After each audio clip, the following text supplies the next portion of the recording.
धन्यवाद सुमित जी, बहुत ही आपने अच्छा आंसर किया है इस चीज के लिए कि क्षेत्रीय अवार्ड हो सकता है। अलग अलग जगह से आए हुए सभी पीपा क्षत्रिय दलित समाज या और भी समाजों के व्यक्तियों को हर प्रकार का लाभ बिल्कुल मिलना चाहिए। इसी के साथ सीमाओं का आकलन भी बहुत जरूरी है, वरना अतिक्रमण होते समय नहीं लगता। इसी सिलसिले में आगे बढ़ते हुए मैं आपसे पूछना चाहूंगा, समाज या सामाजिक व्यक्तियों की क्या कमी रही है हमारे समाज को अगर देखें, जिसके कारण से अभी भी ये पिछड़ा सा लगता है। तो सुमित जी, मैं आपके विचार जानना चाहूंगा कि किस कारण से क्या कमियां आपको दिखती हैं व्यक्तियों में, इंडिविजुअल भी देखे और सामाजिक लेवल पर भी देखे, तो आपको क्या कमियां लगती हैं कि जो हमें सुधारने की आवश्यकता है? संदीप जी, बहुत बढ़िया सवाल है। यही मुख्य सवाल है हर एक समाजों को आगे बढ़ने के लिए कि क्या कमी है, क्या कमी। मैं कोई कमी निकालने वाला इतना महान व्यक्ति नहीं हूँ। मेरा एक एनालिसिस, ये मेरा एक अनुभव है, या मैंने कुछ देखा है या समाज से कुछ सीखा है, उसी की वजह से मैं ये जवाब दे पा रहा हूँ। उसी के इर्द गिर्द ये मेरा जवाब रहेगा। जैसा कि मैंने पहले बताया कि ये हर एक समाज के जो मूलभूत, जो मुख्य जो मुद्दा होना चाहिए, या कोई भी मुख्य सवाल या कुछ भी होना चाहिए ना, मुख्य तो वो होता है शिक्षा। हमारा समाज जो पिछड़ा हुआ लग रहा है ना, मेरे हिसाब से सबसे बड़ा कारण ये है शिक्षा। हमारे समाज में शिक्षा का स्तर बहुत ही निम्न स्तर पे है। अब हमारे समाज में बहुत सारे लोग सीए बन रहे हैं, एडवोकेट बन रहे हैं, एमबीए कर रहे हैं, बैंक में जा रहे हैं, बहुत सारे अच्छे जज बन रहे हैं, बहुत सारे लोग बहुत सारी जगह पे पहुंचे हुए हैं। तो मेरे हिसाब से इतना लेवल नहीं होना चाहिए, बहुत कम लेवल पे है अपनी शिक्षा का लेवल अपनी समाज में, अहमदाबाद में। अगर समाज को आगे बढ़ना है, और कोई भी समाज को, जैसे अपनी समाज में कोई भी समाज को आगे बढ़ना है, तो मुख्य कारण उसका शिक्षा ही होगा। उसको आगे बढ़ाने के लिए, समाज के अंदर विचार के बदलाव लाने के लिए, अच्छे अच्छे कार्य करने के लिए, अच्छे आदमियों को आगे आने के लिए, अपना समाज का स्तर कम क्यों है, ये उसका कारण शिक्षा क्यों है। जैसा कि एक उदाहरण देना चाहता हूँ कि कोई व्यक्ति है, उसके फादर की इनकम महीने की 10,000 रुपए है, ठीक है।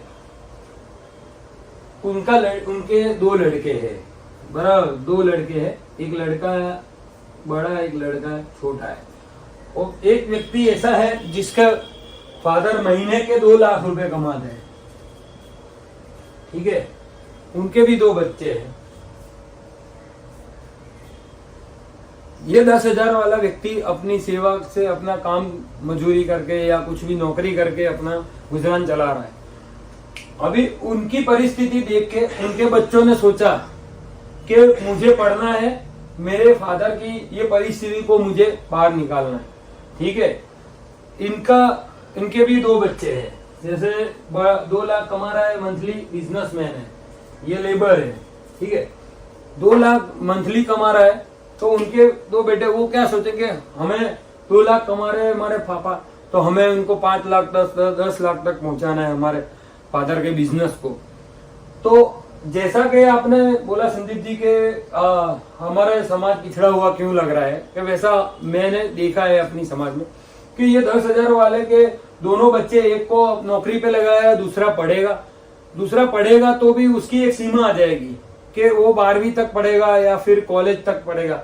फिर बोलेगा कि अभी छोटी मोटी नौकरी कर लो, अपने समाज का, जैसे दर्जी हम है तो दर्जी का काम करे, उसने सीखा नहीं होगा, 12वीं तक पढ़ा होगा, कॉलेज तक पढ़ा होगा, तो उसको फिर इतने साल बिगड़ गए होंगे, तो इसीलिए वो फिर क्या सोचेगा कि नौकरी कर लेता हूँ छोटी मोटी करके, फिर वो पढ़ाई छोड़ देगा, वो पढ़ नहीं पाता है।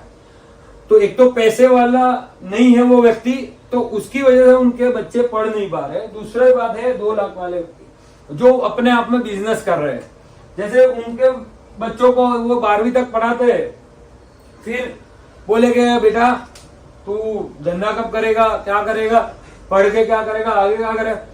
उसके पास पैसा है, उनके बच्चे पढ़ना भी चाहते होंगे तो भी कुछ फर्क नहीं पड़ेगा, क्यों कि उसके पास बिजनेस है, पैसा है, सब है, उसके पास सब तैयार पड़ा है।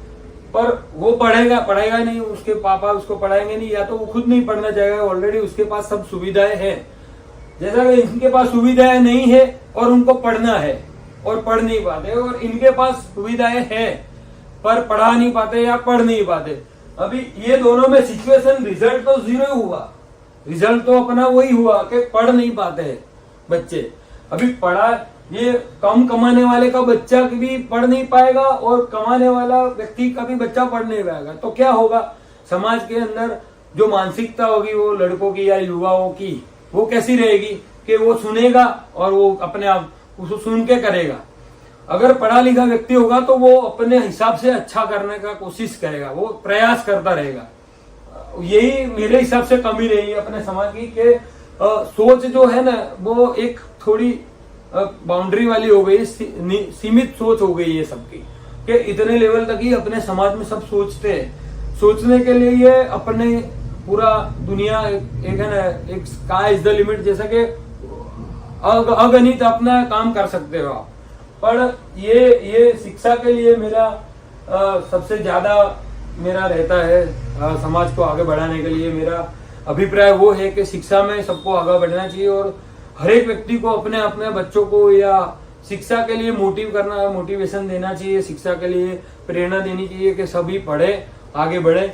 अगर पढ़ेंगे तो अपनी 10 साल बाद की पीढ़ी जो होगी उसमें जो भी ये वो मैं सो कॉल्ड पंचायती वाली चिंता नहीं रहेगी अपनी 10 साल बाद वाली पीढ़ी को।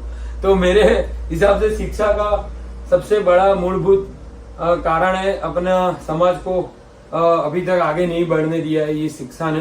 तो ये मेरी सोच है, हर एक की सोच अलग अलग हो सकती है।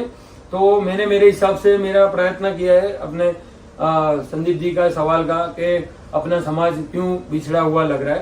तो धन्यवाद। जय श्री पीपा जी महाराज।